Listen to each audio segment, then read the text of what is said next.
नमस्कार, CME Patna YouTube channel पर आप सभी का स्वागत है। और इस वीडियो में हम लोग एक टॉपिक कवर करने वाले हैं जो कि बीपीएससी में जीएस पेपर 1 के सेक्शन 2 से रिलेट करता है और इसमें है टॉपिक I2U2।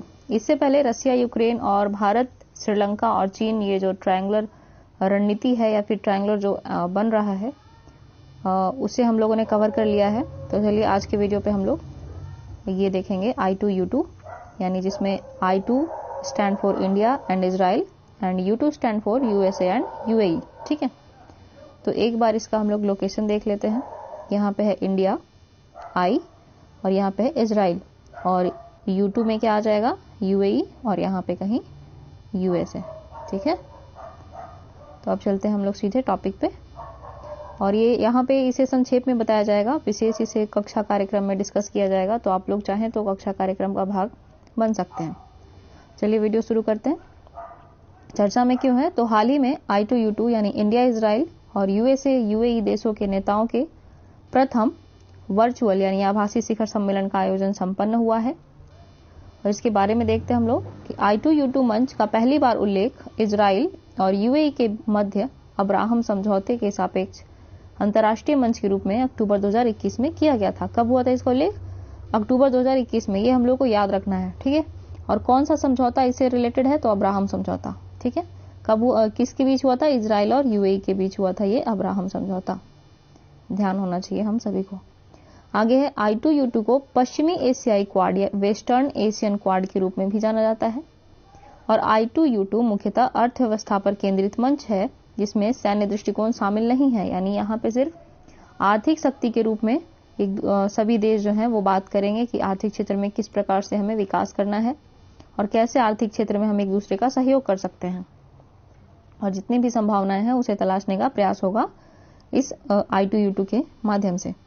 और इसका लक्ष्य निजी क्षेत्र की पूंजी को जुटाना है। ठीक है, उद्देश्य देखते हैं कि उद्योग के लिए कम कार्बन आधारित विकास मार्ग प्रशस्त करना है। ठीक है, लोक स्वास्थ्य प्रणाली में सुधार करना है, उभरती प्रौद्योगिकी के विकास को बढ़ावा देना, व्यापार में आर्थिक साझेदारी को मजबूत करना, ये इसके प्रमुख उद्देश्य हैं।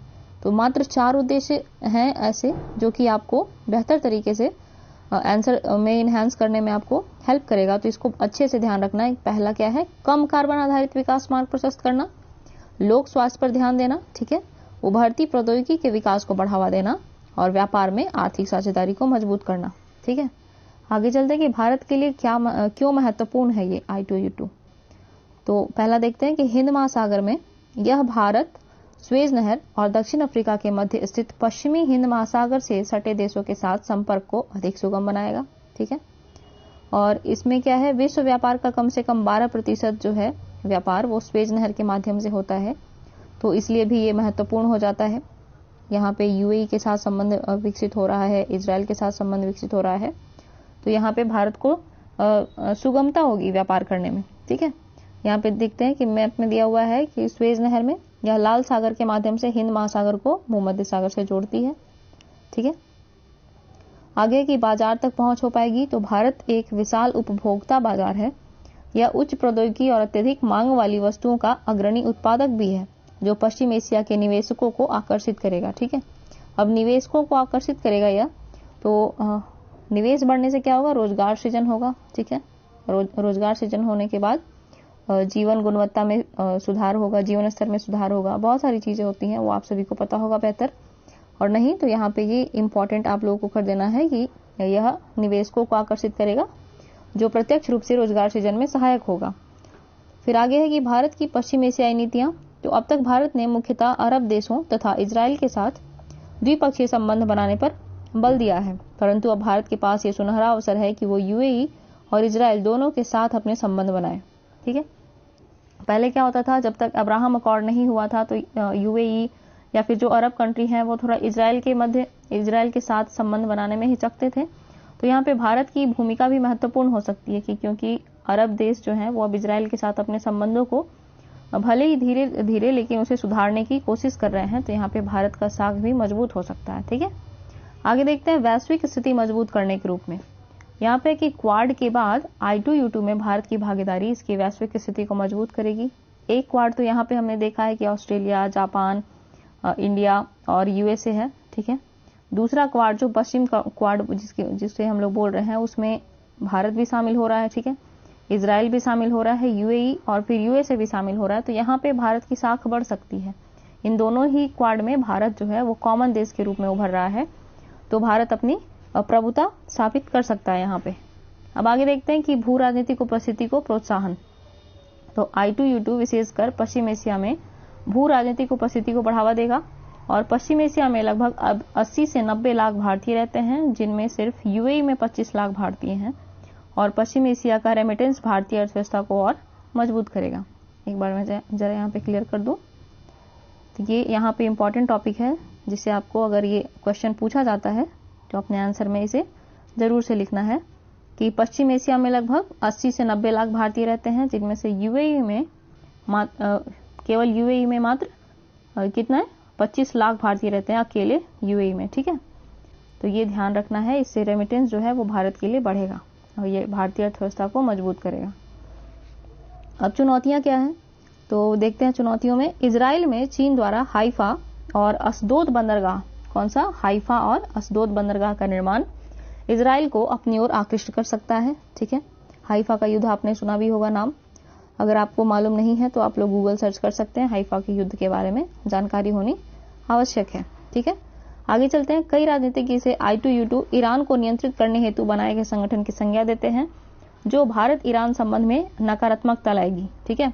अब भारत ईरान संबंधों में नकारात्मकता आएगी तो क्या होगा, इससे ये सीधे चाबहार बंदरगाह पर प्रतिकूल प्रभाव डालेगा, ठीक है। यहाँ पे भारतीय कंपनियों के लिए निवेश के अवसर है और बहुत सारी संभावनाएं हैं, तो उस पे नकारात्मक संबंध पड़ सकता है। तो यहाँ पे भारत को सोच विचार करने की आवश्यकता है, अपने कदम जो है अगला कदम वो संतुलित रूप से बढ़ाने की आवश्यकता है, ठीक है।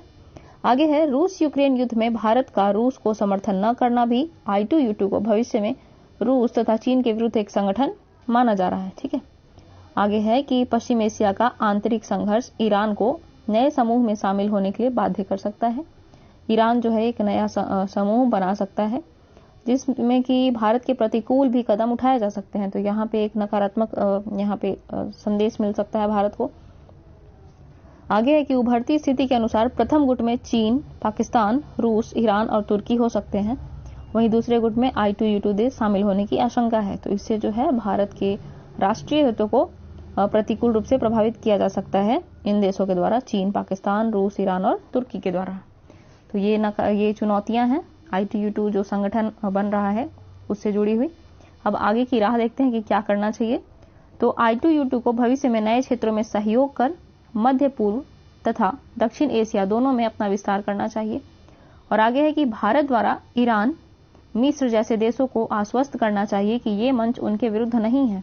और ये कैसे आश्वस्त कर सकते हैं, तो इसमें इस बात को प्रमुखता से दिखाकर कि I2U2 मात्र आर्थिक संगठन है, ठीक है। यहाँ पे सैन्य से जुड़े हुए, सेना से जुड़ी हुई कोई भी बातें नहीं हो रही है। तो ये सबसे बड़ा प्लस पॉइंट है जिसमें कि भारत अपने राष्ट्रीय हितों की रक्षा कर सकता है कि हम तो सिर्फ व्यापार के आधार पर आर्थिक क्षेत्रों में सहयोग की बात कर रहे हैं, तो इससे आपको कोई भी नुकसान नहीं होना चाहिए। इसको प्रमुखता से उठाया जा सकता है, ठीक है। अब नेक्स्ट है कि I2U2 के सदस्य देशों को एक दूसरे के साथ मैत्रीपूर्ण संबंध बनाकर कूटनीतिक तथा राजनीतिक रूप से संतुलन बनाए रखने की आवश्यकता है, ठीक है। संतुलन जो है वो आपसी जो विकास है उसका आधार बन सकता है इस क्षेत्र में, ठीक है। तो क्या करना है कि मैत्रीपूर्ण संबंध बनाकर कूटनीतिक और राजनीतिक रूप से संतुलन बनाए रखने की आवश्यकता है I2U2 देशों को, ठीक है। तो ये हम लोगों ने देख लिया I2U2 से जुड़े जितने भी फैक्ट थे, जितने भी संभावनाएं थी उन सभी को। बाकी अगले वीडियो में हम लोग एक नया टॉपिक कवर करेंगे जिसमें होगा मेनली भारत संयुक्त अरब अमीरात संबंध, ठीक है।